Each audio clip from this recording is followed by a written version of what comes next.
कमरे के दरमियान में खड़ी हदिया के हाथ कांप रहे थे। उसके आंसू उसके दुपट्टे के किनारे को भिंगा चुके थे, मगर उसकी आवाज अभी तक नहीं निकली थी। वो बस अपने सामने खड़े बाप हाजी समी के चेहरे को देख रही थी।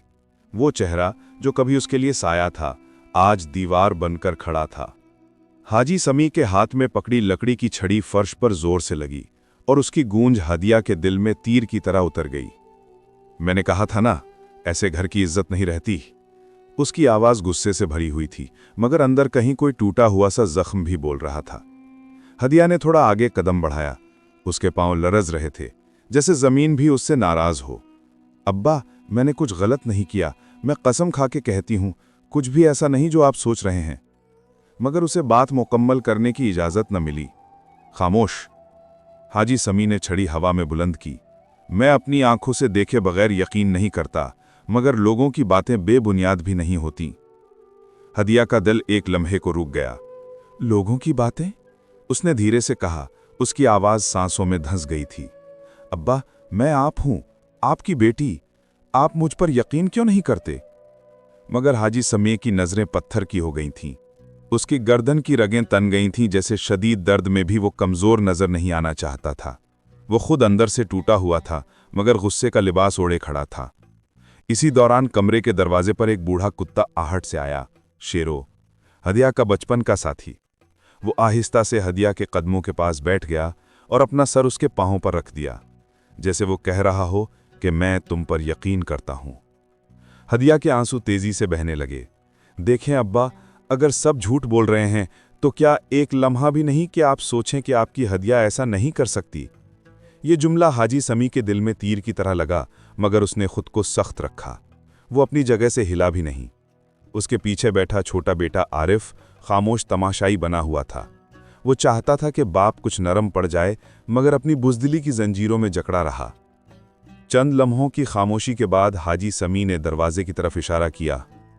सामान उठाओ और इस घर से चली जाओ, अभी, इसी वक्त। हदिया के चेहरे पर एक लम्हे को हैरत और अजियत की झलक आई, जैसे किसी ने उसका दिल मुट्ठी में लेकर कुचल दिया हो। ये वो अल्फाज थे जिनके बारे में उसने कभी सोचा भी नहीं था। घर के बीचों बीच पड़ा पुराना संदूक, जिस पर उसकी माँ का नाम कड़ा हुआ था, उसकी तरफ देखते हुए हदिया की बॉडी मजीद लरस गई। अब्बा, क्या मैं वाकई इतनी अजनबी हो गई हूँ? हाजी समी की आंखें भरी हुई थीं, मगर वो हदिया की तरफ देखने की हिम्मत नहीं कर रहा था।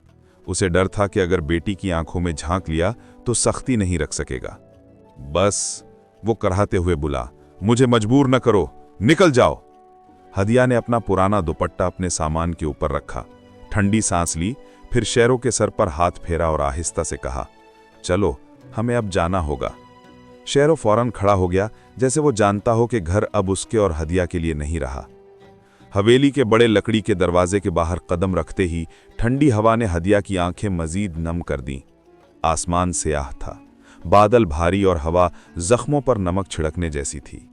दूर कहीं कोई गाय बेचैनी से बोली और खेतों में टिड्डियों की आवाजें फैल गईं। हदिया ने आखिरी बार घर की तरफ देखा। वो घर जहां उसने हंसकर वक्त गुजारा था, वो आंगन जहां उसकी माँ उसे झूला झुलाती थी, वो कमरा जहां उसने अब्बा के साथ बैठकर खाना खाया था, आज वो सब उससे छीन लिया गया था। दरवाजे के साए से आरिफ निकलकर बोला, बा ने जो कहा है उस पर अमल करो, शायद बाद में सब ठीक हो जाए। हदिया ने एक सजावार मुस्कुराहट दी। आरिफ, कभी कभी इंसान का जख्म लफ्जों से नहीं भर पाता, सिर्फ वक्त ही भर सकता है। आरिफ नजरें झुकाकर पीछे हट गया। उसे अपनी कमजोरी पर शर्म आ रही थी। हदिया ने अपने दुपट्टे को मजबूती से थामा और अंधेरे रास्ते पर चल पड़ी। शेरो उसके साथ साथ था। कभी आगे बढ़कर रास्ता देखता, कभी पीछे मुड़कर हदिया के कदमों के सस्त होने पर उसका इंतजार करता। कुछ दूर चलने के बाद अचानक बादल फट पड़े। बारिश तेज हो गई। हदिया भीगती हुई, कांपती हुई, मगर कदम रोके बगैर चलती रही। उसके जहन में हर वो लम्हा गूंज रहा था जब उसने अपने बाप के लिए कुर्बानियां दी थीं। बुखार में भी अब्बा के लिए दलिया बनाना, फसल के वक्त खेतों में मदद करना, बीमार बेटे आरिफ के लिए रातें जागना, और आज उन्हीं हाथों ने उसे धुतकार दिया। बारिश और हवा के शोर में सिर्फ एक आवाज लगातार चल रही थी, हदिया की रुक रुक कर आती सांसें और शेरों की हल्की हल्की सिसकियां। रास्ता कीचड़ से भरा हुआ था, तारीकी में कुछ दिखाई नहीं देता था। अचानक हदिया का पांव फिसला और वो जमीन पर गिर पड़ी। उसका घुटना छिल गया, मगर उसने आवाज नहीं निकाली। शेरो घबराकर उसके पास आया, उसके कपड़ों को नाक से छुआ, जैसे पूछ रहा हो, ठीक हो? हदिया ने कांपते हाथों से शेरों के सर को सहलाया। बस थोड़ा सा और, हम कहीं पनाह ढूंढ लेंगे। वो दोबारा उठी। कपड़े चिपक चुके थे, बाल बारिश से गीले और चेहरे से लगे हुए, मगर उसके कदम अब भी चल रहे थे। आखिरकार गांव के किनारे पर एक पुराना टूटा मकान नजर आया। दरवाजा आधा टूटा हुआ, खिड़कियों में शीशे नहीं थे, मगर बारिश से बचने के लिए यही सहारा था। हदिया ने अंदर कदम रखा। शेरोगी उसके साथ अंदर आया और कोने में बैठ गया। हदिया थकन से दीवार के साथ टेक लगाकर बैठ गई। उसके हाथ कांप रहे थे, आंखें बंद हो रही थी, मगर दिल का दर्द नींद भी नहीं आने देता था। उसी लम्हे बाहर आसमान में बिजली चमकी, जैसे किसी नए अंजाम की शुरुआत होने वाली हो। हदिया ने अपने दिल पर हाथ रखा और टूटे हुए लहजे में सिर्फ इतना कहा, या अल्लाह, मेरे साथ जो सच है उसका बदला तू ही बेहतर जानता है। शेरों ने आहिस्ता से अपना सर उसकी गोद में रख दिया और उसी लम्हे तकदीर के दरवाजे खुलने शुरू हुए।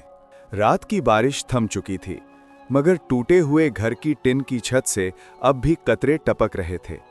अंदर नीम तारीक कमरे में हदिया जाग रही थी।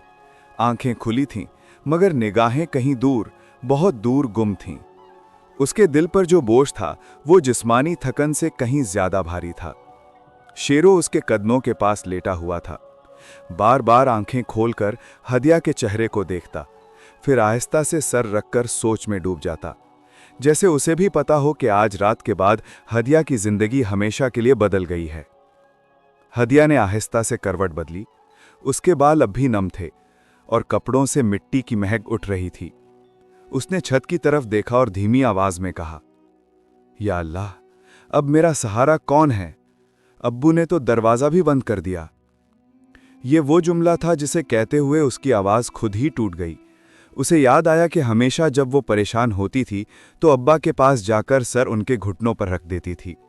वो उसके बालों में हाथ फेर कर कहते, बेटियों के दिल कच्चे होते हैं, परेशान न हुआ करो, मैं हूं ना।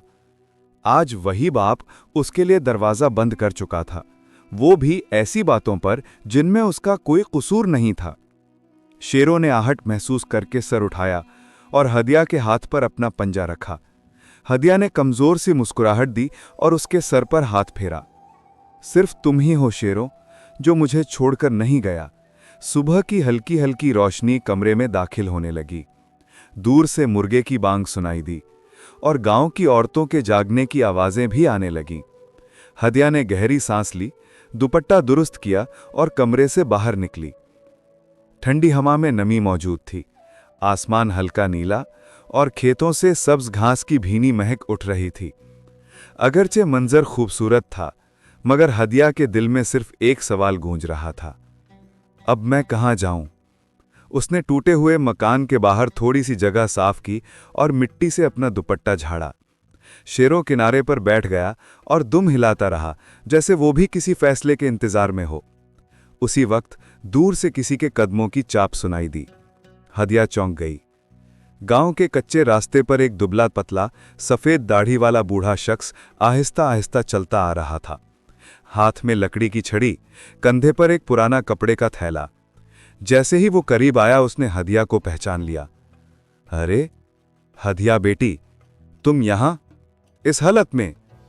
ये गांव का सबसे नरम दिल इंसान था, हाफिज दीन मोहम्मद। सब उसे एहतराम से हाफिज साहब कहते थे। वो बच्चों को कुरान पढ़ाते थे और हर जुम्मे को गांव के घुरबा में रोती हुई आवाज के साथ नसीहतें करते थे। हदिया उसके सामने खड़ी हुई, मगर जबान न खुल पाई। आंसू बेकाबू बहने लगे। हाफिज साहब फौरन समझ गए कि मामला हल्का नहीं है।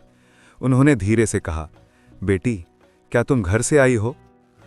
हदिया ने सर झुका दिया। उसके खामोश सर झुकाने में ही पूरी कहानी थी। हाफिज साहब ने गहरी सांस ली। मैं जानता हूं कुछ लोग जबान के तीरों से भी ज्यादा जालिम होते हैं, मगर सच अपना रास्ता बनाता है। तुम देखो अपना रास्ता कैसे बनता है। वो थोड़ी देर हदिया को देखते रहे, फिर कहा, यहां खड़ी क्या करोगी? चलो मेरे साथ चलो, कम से कम इज्जत की छत तो मिलेगी। हदिया फौरन बोल पड़ी, नहीं हाफिज साहब, मैं किसी पर बोझ नहीं बनूंगी। मेरा कसूर न होते हुए भी लोग मुझे ही इल्जाम देंगे। हाफिज साहब ने हल्की सी मुस्कुराहट दी। बेटी, कभी कभी इंसान को अपनी कमजोरियों का नहीं, अल्लाह के फैसले का सहारा लेना पड़ता है। तुम अकेली हो और अकेली औरत पर जमाना बहुत सख्त होता है। मेरे साथ चलो, तुम्हारा सहारा बनना मेरे ईमान का हिस्सा है। शेरू ने हाफिज साहब की बात सुनी और फौरन हदिया के करीब होकर खड़ा हो गया, जैसे वो भी इस फैसले का हामी हो। हदिया ने आंखें बंद की और आहिस्ता से सर हिलाया। ठीक है। रास्ते भर हदिया चुप रही। हाफिज साहब कभी कभार उसकी तरफ देखकर कहते, गम को अंदर न जमा करो बेटी, आंसू दिल को भारी होने नहीं देते। गांव के बच्चे हाफिज साहब को देखकर दौड़ते हुए आए। अस्सलामु अलैकुम हाफिज जी। मगर जब उन्होंने हदिया को देखा तो एक लम्हे को सब रुक गए। कुछ ने सरगोशियां भी की। हदिया के कदम रुक गए। हाफिज साहब फौरन बोले, किसी की बात दिल पर न लेना, लोग तो फरिश्तों पर भी बातें करते हैं। घर पहुंचकर हाफिज साहब की बीवी अम्मा ज़ैनब, जो नर्म दिल और आजिज औरत थी, फौरन समझ गए कि मामला हसास है। ओ हाय, ये बच्ची तो पूरी भीगी चिड़िया लग रही है। आओ बेटी, अंदर आओ। अम्मा ज़ैनब ने हदिया के लिए सूखी चादर निकाली, उसे बैठने को कहा और शेरों के लिए भी कोने में एक साफ बोरी डाल दी।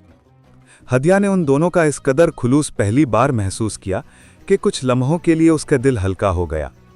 दोपहर में हाफिज साहब उसके पास बैठे और बोले, बेटी, मैं इतने साल से इंसानों के चेहरे पढ़ रहा हूं, मैं कसम खाकर कहता हूं कि तुम्हारी आंखों में सच के सिवा कुछ नहीं है।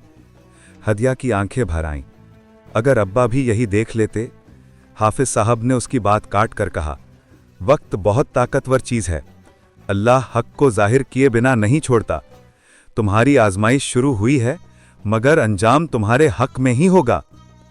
उसी लम्हे शेरू भौंका। दरवाजे के बाहर कोई था। अम्मा ज़ैनब जल्दी से बाहर गईं। वो एक नौजवान लड़का था, सामलोला चेहरा, सादा कपड़े, मगर आंखों में खौफ। हाफिज जी, बड़ी खबर लाया हूं। हाजी समी के घर आज सुबह झगड़ा हुआ है। उन्होंने सबके सामने कहा है कि मेरी बेटी मुझसे गलत बात छुपाए बैठी है। हदिया पर जैसे बिजली गिरी। अब्बा ने वाकई ये कहा? जी बाजी, पूरा गांव सुन चुका है। हदिया की सांस रुक गई। उसे पहली बार लगा कि सच सामने आने के रास्ते खुल रहे हैं।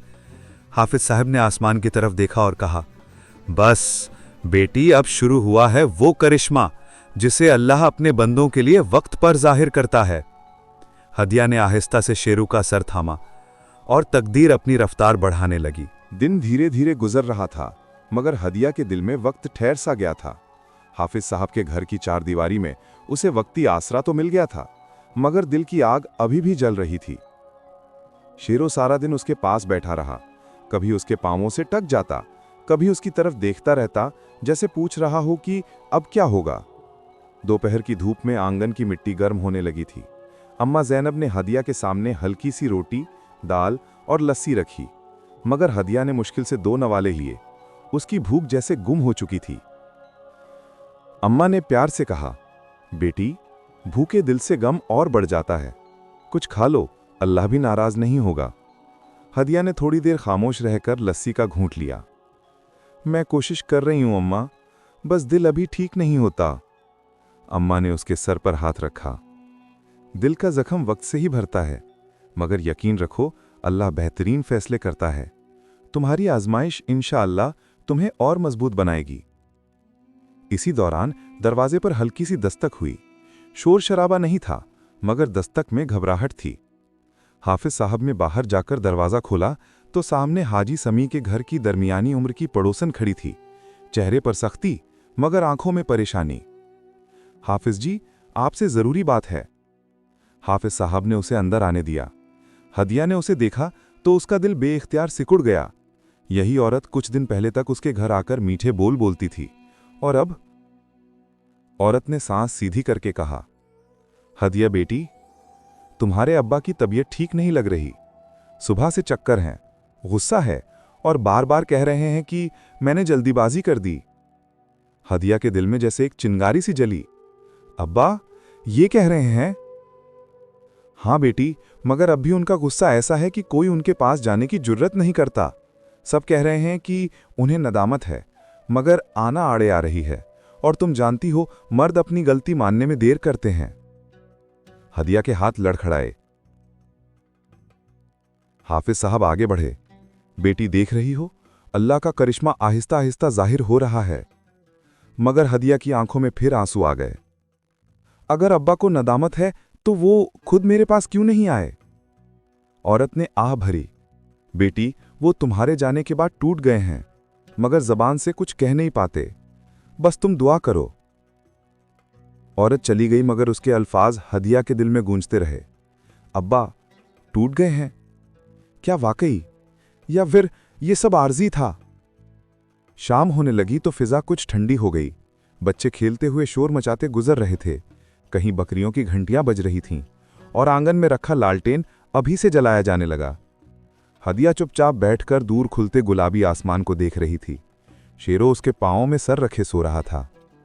अचानक हाफिज साहब आंगन में आए। बेटी, कुछ जरूरी बात करनी है। हदिया उठकर बैठ गई। जी हाफिज साहब। हाफिज साहब ने नरमी मगर संजीदगी से कहा, बेटी, गांव की औरतें और मर्द तरह तरह की बातें कर रहे हैं।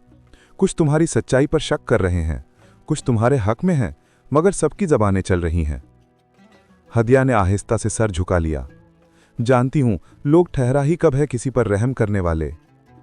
मगर एक और बात भी है बेटी। हाफिज साहब ने तस्बीह घुमाते हुए कहा, कल जुम्मे की नमाज के बाद मस्जिद में लोगों ने तुम्हारे अब्बा से सवालात किए। तुमने बेटी को क्यों निकाला? क्या सबूत है? घर की इज्जत तबाह कर दी। और तुम्हारे अब्बा? उनका चेहरा जर्द पड़ गया। हदिया ने बेइख्तियार हाथ मुंह पर रख लिया। अब्बा, लोगों के सामने? हाँ बेटी, वो अपनी जगह शर्मिंदा भी है और गुस्से में भी, मगर लोगों का दबाव बढ़ रहा है। हदिया के दिल में तड़प उठी। हाफिज साहब, अगर सब जानने लगे हैं कि उनका इल्जाम गलत था, तो फिर वो मुझे वापस क्यों नहीं बुलाते? क्यों? उसकी आवाज टूट गई। शेरो जाग गया और मुंह उठाकर उसे देखने लगा। हाफिज साहब उसके करीब आकर बैठ गए। बेटी, कभी कभी अल्लाह किसी को उसकी गलती दिखाने के लिए वक्त देता है। हो सकता है कि तुम्हारे अब्बा के दिल में अभी भी जिद का पर्दा है, मगर अल्लाह पर्दे हटाने में देर नहीं लगाता। हदिया ने बेइख्तियार आसमान की तरफ देखा। या अल्लाह, अब मैं क्या करूं? मैं अब्बा से नफरत भी नहीं कर सकती और वापस भी नहीं जा सकती। अम्मा ज़ैनब फौरन पास बैठ गई। बच्ची, किसी बाप की गलती उसका दिल नहीं मारता। मर्द कभी कभी गुस्से की आग में फैसला कर बैठते हैं, मगर जड़ें नहीं काट पाते। रात गहरी हो गई। आसमान पर सितारे चमक रहे थे और आंगन में जलती लालटेन का नूर जमीन पर सुनहरे दायरे बना रहा था। इसी वक्त एक और दस्तक हुई। ये दस्तक हल्की नहीं थी, भारी, गहरी, जैसे कोई थका हुआ शख्स सहारे से खड़ा होकर दरवाजा खटखटा रहा हो। हदिया का दिल बेइख्तियार जोर से धड़कने लगा। अम्मा ज़ैनब ने दरवाजे की तरफ देखा। इतनी रात गए कौन हो सकता है? हाफिज साहब बाहर आए और आहिस्ता से दरवाजा खोला। दरवाजा खुलते ही अम्मा ज़ैनब की चीख निकली। हाय अल्लाह, ये तो हाजी समी साहब हैं। हदिया की सांस रुक गई। शेरू भौंका और दरवाजे की तरफ दौड़ा। हदिया की टांगें कांपने लगी। दरवाजे में खड़ा शख्स शिकस्ता, कमजोर और आंखों में बेपनाह थकान लिए खड़ा था। उसका अपना बाप हाजी समी। चेहरा जर्द, दाढ़ी बिखरी और कपड़े गर्द आलूद, और आंखों में वो दर्द जो कभी हदिया ने नहीं देखा था। वो कुछ लम्हे खामोश खड़ा रहा, फिर भारी कांपती हुई आवाज में बोला, हदिया बेटी। हदिया के कदम जमीन में धंस गए। अब्बू। हाजी समी आगे बढ़ने लगे, मगर कदम लड़खड़ा गए। हाफिज साहब ने फौरन उन्हें संभाला। हदिया के दिल की धड़कन बेकाबू हो गई। अब्बा की आंखों में नदामत, खौफ, मोहब्बत, वो सब उसे एक साथ दिख रहा था। हाजी समी के लब कपकपाए। बेटी, मैं तुमसे बात करने आया हूं। हदिया की आंखों से आंसू बह निकले। शेरू भौंका, मगर हदिया ने उसे आहिस्ता से रोककर कहा, शेरू चुप हो जाओ, और वो आहिस्ता आहिस्ता बाप की तरफ चल पड़ी। हाफिज साहब खामोश थे। अम्मा ज़ैनब की आंखों में नमी थी, हवा रुकी हुई महसूस हो रही थी। हाजी समी ने कांपती हुई आवाज में कहा, हदिया, मुझे माफ कर दो। हदिया ठिठक गई। दुनिया थम गई। ये वो लम्हा था जिसके लिए तकदीर हिल गई थी। हदिया ने लम्हा भर के लिए अपने बाप के हाथ थामे। दिल की धड़कन इतनी तेज थी कि लगता था कानों में सिर्फ अपनी ही धड़कन सुनाई दे रही हो। हाजी समी की आंखों में पछतावा और मोहब्बत का मिला जुला एहसास था और वो उसे संभालते हुए बोले, बेटी, मैंने तुम्हें दुख पहुंचाया, मगर दिल कभी नहीं चाहता कि तुम्हें यह तकलीफ हो। हदिया खामोश रही। आंखों से बहते आंसू ही सब कुछ कह रहे थे। शेरू उसके पांव में बैठा था। कभी सर उठाकर हदिया को देखता, कभी अपने पंजे से हदिया के पैर को छूता, जैसे कह रहा हो, हम साथ हैं। हाफिज साहब खामोश खड़े सब कुछ देख रहे थे। अम्मा ज़ैनब ने हदिया का बाजू थामकर कहा, बेटी, ये लम्हा तुम्हारी जिंदगी का नया आगाज है। अल्लाह ने करम फरमाया है। हदिया ने अपने सर पर हाथ रखा और गहरी सांस ली। दिल की भारी गुणवत्ता आहिस्ता आहिस्ता कम हो रही थी। उसने अपने बाप की तरफ देखा और पहली बार महसूस किया कि दिल में छुपी मोहब्बत कभी खत्म नहीं हुई। बस कुछ गलतफहमियां और घमंड के पर्दे थे जिन्हें वक्त ने हटा दिया। हाजी समी ने नरमी से कहा, बेटी, अब तुम मेरे घर में हो, मगर ये सिर्फ वक्ती नहीं, तुम्हारी इज्जत और खुशी मेरे जिंदगी का मकसद है। हदिया ने आहिस्ता से सर हिलाया। अब्बू, मैं खुश हूं कि आपने वापस बुलाया। हदिया के लहजे में सुकून और हिम्मत की झलक थी। शेरू भौंका और खुशी का एहसास दिलाने लगा। हाफिज साहब ने प्यार से कहा, बेटी, ये वक्त की पहचान है। आजमाइश के बाद हमेशा खुशी आती है। इस शाम गांव की फिजा में कुछ नरमी और सुकून छा गया। बच्चे खेल रहे थे, बकरियां अपने घरों में वापस आ रही थीं और आंगन में लगी लालटेन की रोशनी सब कुछ सुनहरी कर रही थी। हाजी समी ने हदिया को अपनी बाहों में ले लिया। बेटी, अल्लाह की रज़ा के बिना यह मुमकिन ना होता। अब तुम्हारी हिफाजत और खुशी मेरा फ़र्ज़ है। हदिया ने आंखें बंद की और दिल में दुआ की, या अल्लाह, शुक्रिया कि आपने मेरा दिल, मेरे अब्बा और मेरे हिस्से की ज़िंदगी सही कर दी। अम्मा ज़ैनब ने हदिया के बालों पर हाथ फेरते हुए कहा, बेटी, ज़िंदगी का हर सबक हमें अल्लाह की याद दिलाता है। आज के बाद तुम्हें किसी चीज़ से डरने की ज़रूरत नहीं। रात के आसमान पर सितारे चमक रहे थे, मगर अब हदिया के दिल में भी एक नया सितारा जल उठा था। उम्मीद, सुकून और मोहब्बत का सितारा। हाजी समी ने हदिया को देखते हुए कहा, बेटी, अब तुम अपनी ज़िंदगी की नई शुरुआत करो। मैं और हाफिज साहब हमेशा तुम्हारे साथ हैं। हदिया ने मुस्कुराकर कहा, अब्बू, शेरू और आप सब, मैं दोबारा कभी अकेली नहीं रहूंगी। अल्लाह का करम है कि हम सब साथ हैं। शेरू खुशी से दुम हिलाता रहा और आंगन में हवा की हल्की लहर ने सबके चेहरों को सहला दिया। ये लम्हा हदिया की जिंदगी का नया बाप था। वो जान गई कि अल्लाह की रज़ा और वालदैन की मोहब्बत हमेशा मुश्किल रास्तों में भी रोशनी लाती है। रात के अंधेरे में लेकिन दिल के अंदर एक नया सूरज तुलू हो रहा था। हदिया की आंखों में उम्मीद की रोशनी, दिल में सुकून और रूह में हौसला जगमगा रहा था। ये कहानी ये सबक देती है कि वालदैन की मोहब्बत, अल्लाह की रज़ा और सब्र की ताकत हर आजमाइश को आसान कर देती है। अगले दिन से हदिया की जिंदगी में नया आगाज हो गया। हाफिज साहब और अम्मा ज़ैनब ने उसे अपने घर की हर ज़रूरत का ख्याल रखा। शेरो हर वक्त उसके साथ रहता, कभी उसके कंधे पर सर रखकर सुकून देता, कभी उसकी दुपट्टा सीधी करने में मदद करता। हदिया अब आहिस्ता आहिस्ता अपने दिल की भारी गुणवत्ता से आज़ाद होने लगी थी। वो सुबह उठती, कुरान की तिलावत सुनती और दिल में दुआ करती कि अल्लाह उसके अब्बा, खुद उसके लिए और हर मजलूम के लिए आसानियां पैदा करे। हाजी समी ने अपनी ज़िंदगी बदल दी थी। वो गांव के लोगों के सामने भी अपनी गलती तस्लीम कर चुके थे और हदिया के साथ हसन सलूक करने लगे।